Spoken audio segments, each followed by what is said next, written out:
Good evening. My name is Grant Robinson, and I'm coming to you on behalf of the Colonel's Leadership Council. I'm a retired lieutenant colonel and also an attorney at law. The leadership lesson I'm going to discuss today is enforcing discipline. And what better way to do that than to watch a clip from the movie Patton? But before I show you the clip, I want to share an experience that I've had throughout my military and civilian career with regard to enforcing discipline.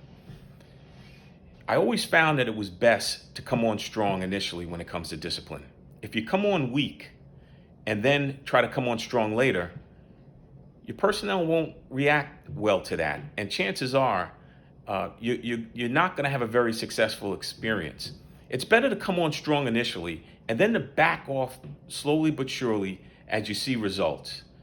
So we'll have a better discussion on the other side once I show you a copy of this clip. But you're going to have to give me a minute because it takes us, not a minute, give me a couple of seconds to get this thing going, okay?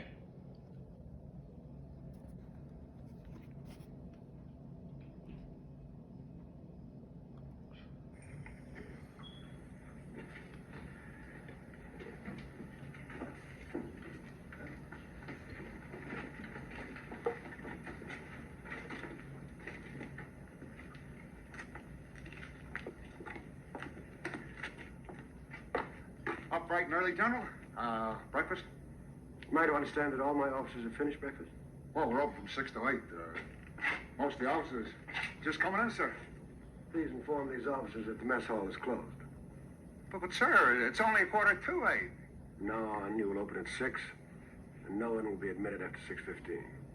Where are your leggings? Leggings? Well, hell, General, sir, I'm a cook. You're a soldier. $20 fine.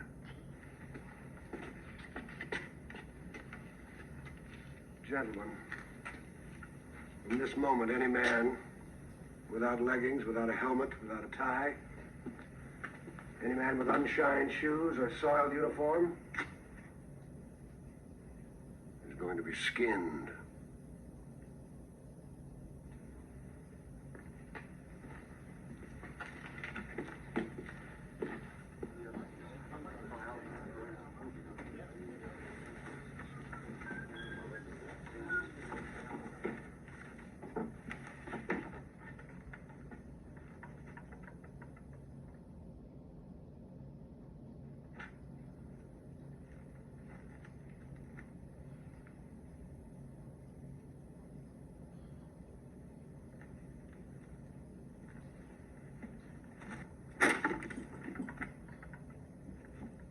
This is the barracks.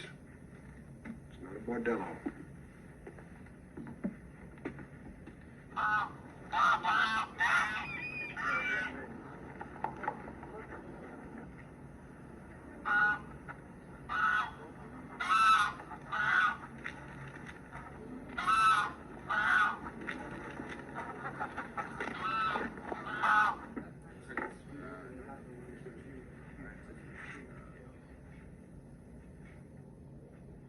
What?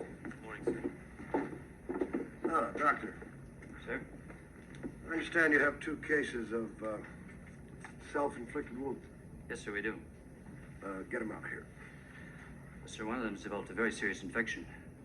I don't care if he dies. Just get him someplace, but out of here. Doesn't belong in the same building with men who've been wounded in battle. I'll see that they're moved, sir. One more thing. There'll be no battle fatigue in my command. That's an order. Yes, sir. Battle fatigue is a free ride. Yellow Belly's ticket to the hospital. I'm not going to subsidize cowardice. Yes, sir. Doctor. Where's your helmet? I don't wear a helmet when I'm in the hospital, General. Start. I can't use my stethoscope when I'm wearing my helmet. Well, then cut 2 holes in your helmet so that you can. And get those yellow bellies out of here today.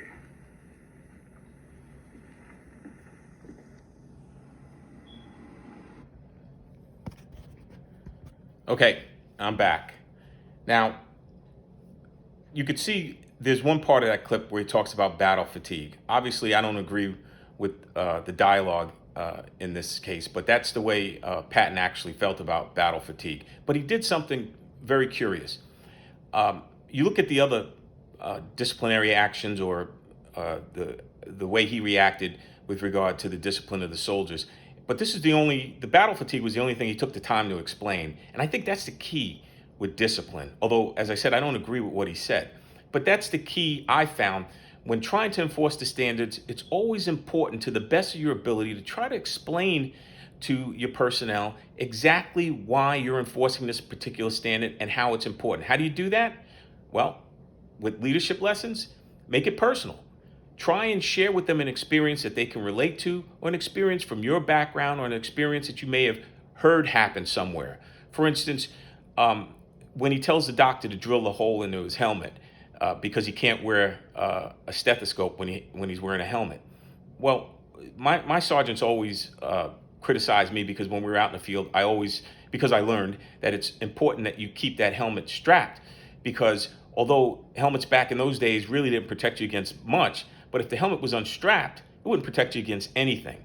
So when I was out in the field, I always would, if I saw soldiers without the strap, because what they do in rehearsal is what they're going to do in real life. When it's time when it counts, they're going to walk around, they're not going to have the strap on. And I emphasize that over and over to the sergeants, and they always would say, well, we got more important things to gig the soldiers on than to just talk about chin straps. But Patton was making a point. And again, he explained the battle fatigue, but his position on the battle fatigue, but he didn't, and of course the movie has to move along, but he didn't explain to the doctor that without a helmet, you're no use to yourself and you're no use to the patient. And that's the most important thing to the doctor, is the patient, because if the doctor is injured because of debris falling from the ceiling and he doesn't have his helmet on, then everybody loses. So Patton, of course, doesn't take the time to explain that. But if you're in a leadership situation and you have to enforce the standards, oftentimes, if you could just bring it down to them and tell them exactly why it's important and share a personal experience. Again, I don't have personal experiences with leggings, but you see there was an issue where the soldier wasn't wearing leggings. But the soldier reacted instinctively and said, wait a second, I'm a cook. Well, he put it succinctly and said, no, you're not, you're a soldier. But sometimes we have to do a little bit more. The leggings that they used back then were important. They kept mud, dirt, and debris out of your boots.